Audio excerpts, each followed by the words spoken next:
Hi everyone. This is the single answer for all the annotations and questions from the intermediate senior. Okay, senior intermediate వాళ్ళకున్న English syllabus లోని first prose dancing in the rain. Okay, here the writer is Azim Hasim Premji. Azim Hasim Premji is the writer of the dancing in the rain. If you see the answer, నేను ఇక్కడ answer ఇచ్చాను. మీరు annotation రాయాలి అనుకున్నప్పుడు అక్కడ side heading వచ్చేసి introduction అని పెట్టేసుకొని this lines are taken from అని రాయాలి. ఓకే, అర్థమైందా? సో ఇది ఓన్లీ ఆన్సర్. నేను ఇప్పుడు మీకు చూపించేది ఆన్సర్. ఇదే ఆన్సర్ని మీరు యానోటేషన్స్లో కూడా రాయొచ్చు. కానీ యానోటేషన్గా రాసేటప్పుడు ఒక చిన్న చేంజ్ చేయాలి. ఏంటి ఆ చేంజ్ అంటే నేను చూపిస్తాను చూడండి. ఒక వీడియోలో చూపిస్తే మీరు రిమైనింగ్ ఆన్సర్స్కి ఈజీగా అర్థం చేసుకోవచ్చు. సో ఇక్కడ వచ్చేసి మీరు ఇంట్రొడక్షన్ అని సైడ్ హెడ్డింగ్ పెట్టేసి this line is taken from అని రాసి ఇక్కడ కంటిన్యూషన్ ఇదన్నమాట. Okay, so this line is taken from అనైనా రాయండి, లేదంటే these lines are taken from అనైనా రాయండి. ఓకే, ఇక్కడ దీస్ పెడితే ఇక్కడ లైన్స్ అని రాయాలి, ఆర్ అని రాయాలి. దిస్ పెడితే లైన్ ఈజ్. ఓకే, అర్థమైంది కదా? This line is taken from అని, లేదంటే these lines are taken from అని రాసిన తర్వాత ఈ రిమైనింగ్ పారాగ్రాఫ్ని కంప్లీట్ చేయండి. ఓకే, నెక్స్ట్ పారాగ్రాఫ్ వచ్చేసి కాంటెక్స్ట్ అని పెట్టేసి సైడ్ హెడ్డింగ్తో రాయాలి. And next explanation. Okay, so ఈ సైడ్ హెడ్డింగ్స్ పెట్టి మీరు కంప్లీట్ చేసుకుంటే then it becomes your annotation. మీరు ఆన్సర్ రాయాలి అనుకుంటే ఈ సైడ్ హెడ్డింగ్స్ అవసరం లేదు, డైరెక్ట్గా ఆన్సర్ రాసిస్తే సరిపోతుంది. ఓకేనా? So now we will discuss about the answer. So మీరు లెసన్ వినకపోయినా ఎటువంటి ప్రాబ్లం లేదు. ఈ యొక్క ఆన్సర్ వింటే మీరు మ్యాక్సిమం లెసన్ని కవర్ చేసుకోవచ్చు. నేను మధ్య మధ్యలో అక్కడక్కడ లెసన్ కూడా టచ్ చేయడానికి ట్రై చేస్తూ ఉంటాను. సో మనకున్న తక్కువ టైంలో మనం చాలా యూటిలైజ్ చేసుకోవాలి. చాలా టాపిక్స్ ఉన్నాయి. సో ఇది ఇంకా నేను ఫస్ట్ లెసన్ స్టార్ట్ చేశాను. రిమైనింగ్ లెసన్స్ అన్నీ అప్లోడ్ చేస్తూ ఉంటాను. మీకు నచ్చితే you can have a look, you can learn it and write it for your examinations. Okay, and so grammar part అంటే మీకు ఈసారి ఉండేది డిఫరెంట్గా ఫస్ట్ ఇయర్తో కంపేర్ చేస్తే. So this is completely different. Senior ఇంటర్మీడియట్ది చాలా బాగుంటుంది అండ్ ఈజీగా మీకు ఇక్కడ మార్క్స్ తక్కువ అవ్వకుండా చాలా ఈజీగా స్కోరింగ్ చేసుకోవాలి. అంత మంచి మంచి బిట్స్ అనేవి మీకు ఇక్కడ ఉంటాయి. Okay, so let's go for the answer. Introduction. This line is taken from లేదా these lines are taken from the inspirational essay Dancing in the Rain written by Azim Hasim Premji. Okay, so this is the inspirational essay. So ఈ Dancing in the Rain అనేది చాలా inspirational అన్నమాట, మనల్ని చాలా ఇన్స్పైరింగ్గా చేస్తుంది. And it was written by Azim Hashim Premji. So నేను చెప్తూ ఉన్నప్పుడే మీరు వెంటనే గుర్తు పెట్టేసుకోండి, మీకు ఆన్సర్ వచ్చేసినట్టే అయిపోతుంది. ఓకే, సో ఆన్సర్ ఏంటి? The inspirational essay dancing in the rain written by Azim Hashim Premji. Okay, next. He is the chairman of Wipro Limited, a business tycoon and also a philanthropist. So ఇతను ఎలాంటి వాడు అంటే he is the chairman of Wipro limited. So మీకు అందరికీ విప్రో అని తెలిసి ఉంటుంది. Wipro is a software company, మీకు చాలా మందికి ఒక ఐడియా ఉండి ఉంటుంది. సో దానికి he is the chairman and also he's a business tycoon. So he's a great, ఒక వ్యాపారవేత్త అనమాట, చాలా గొప్ప వ్యాపారవేత్త. అండ్ ఆల్సో ఏ ఫిలాంథ్రోపిస్ట్ అంటే పరోపకారి, అంటే వేరే వాళ్లకు సహాయం చేసే గుణం ఉన్నటువంటి గొప్ప మనిషి. ఓకే, మీకు ఆన్సర్ వచ్చేసింది కదా. ఇంట్రొడక్షన్ ఏంటి? Inspirational essay. So first point వచ్చేసి inspirational essay. It was written by Azim Hashim Premji. ఆ ఇన్స్పిరేషనల్ ఎస్సే ఏంటి? Dancing in the rain. Next, he is chairman of Wipro limited, is a business tycoon and also a philanthropist. Okay, అయిపోయింది. Next context. Dancing in the rain deals with the plight of the present day children. So ఇక్కడ ఈ answer దేని గురించి deal చేస్తుంది అంటే, దేని గురించి చెప్తుంది అంటే plight of the present day children. So and మెయిన్గా నేను చెప్పేది ఏంటి అంటే, నేను చెప్పే ఆన్సర్స్ అన్నీ కూడా mainly for the Telugu medium background students అనమాట. సో వాళ్ళు భయపడకుండా చాలా ధైర్యంగా ఇంగ్లీష్ని అటెంప్ట్ చేయాలి అనేది నా కాన్సెప్ట్. అందుకోసమే వాళ్ళకి తెలుగుని ఇంగ్లీష్లోకి సారీ ఇంగ్లీష్ని తెలుగులోకి కన్వర్ట్ చేస్తూ మీకు ఎక్స్ప్లెయిన్ చేస్తూ ఉన్నాను. ఓకే, ఇంగ్లీష్ టు ఇంగ్లీష్ చెప్తే మీకు మళ్ళీ కాలేజీలో లాగా అయిపోతుంది, మీకు అర్థం అవ్వాలి అనేసి నేను ఇంగ్లీష్ని తెలుగులోకి క్లియర్గా చేసి చెప్తున్నాను. ఐ హోప్ మీకు క్లియర్గా అర్థమవుతుంది. మీకు డౌట్స్ ఉంటే మీరు కామెంట్ బాక్స్లో కూడా నన్ను డౌట్స్ ఉన్నా కూడా అడగండి. ఓకేనా? So here this dancing in the rain is dealing with what? Plight of the present day children. Plight అంటే ఏంటి అని అంటే బాధ అన్నమాట. ఎవరి బాధ?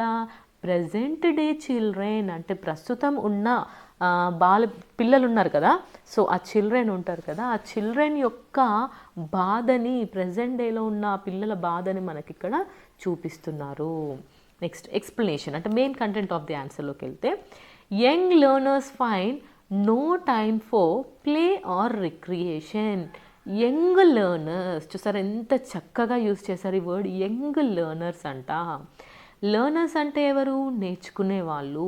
యంగ్ లెర్నర్స్ అంటే ఎవరు? ఇక్కడ చిల్డ్రన్. చిల్డ్రన్ అనే డైరెక్ట్ మాటని యూజ్ చేయకుండా యంగ్ లెర్నర్స్ అనేసి, ఎంత బాగుంది ఈ వర్డ్ వినడానికి. యంగ్ అంటే తెలుసు కదా యంగ్ అనేసి, అందరికంటే చాలా చిన్న వాళ్ళు కదా చిల్డ్రన్ అనేది, నేర్చుకుంటారు, ఏది చెప్పినా నేర్చుకునే అటువంటి స్వభావం వాళ్ళు ఉంటుంది.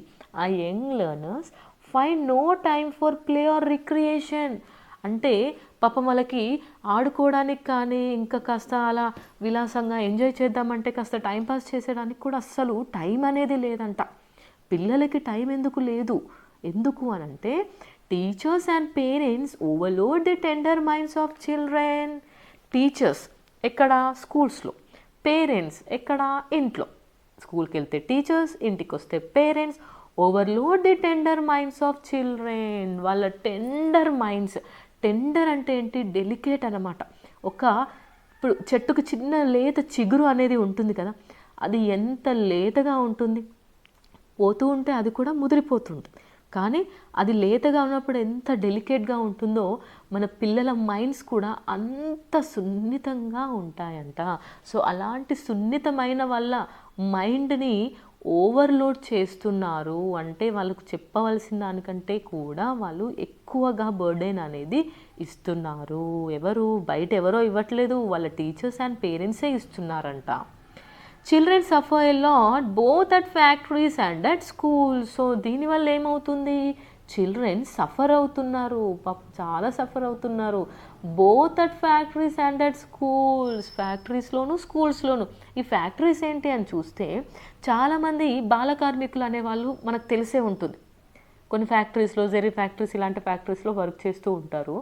యాక్చువల్గా వాళ్ళ ప్రాబ్లం ఏంటి? మనీ, డబ్బు లేక, లేదంటే పేరెంట్స్ లేకపోవడం, ఆఫర్స్ వల్ల, వాళ్ళ పేదరికం వల్ల ఏమవుతుంది? వాళ్ళు చైల్డ్ లేబర్గా మారిపోయి వాళ్ళు ఏదో ఒక వర్క్ చేసుకుంటూ ఫ్యాక్టరీస్లో వర్క్ చేసుకుంటూ ఉంటారు.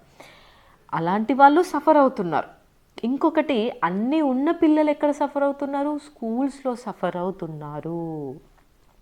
Children should be given complete freedom to express their innate creativity. So ఇలా పిల్లల్ని సఫర్ చేయడం న్యాయం కాదు. వాళ్ళని ఏం చేయాలి? వాళ్ళకి ఫ్రీడమ్ అనేది ఇవ్వాలి. దేనికి? To express their innate creativity. So పిల్లలు ఎలాంటి వాళ్ళు తెలుసా? Creators. They are the creators అంట. మహాత్మా గాంధీ గారు కూడా చెప్పారు, మనకు తెలియని ఎన్నో విషయాలు కూడా చిన్నపిల్లలకి తెలుసంట.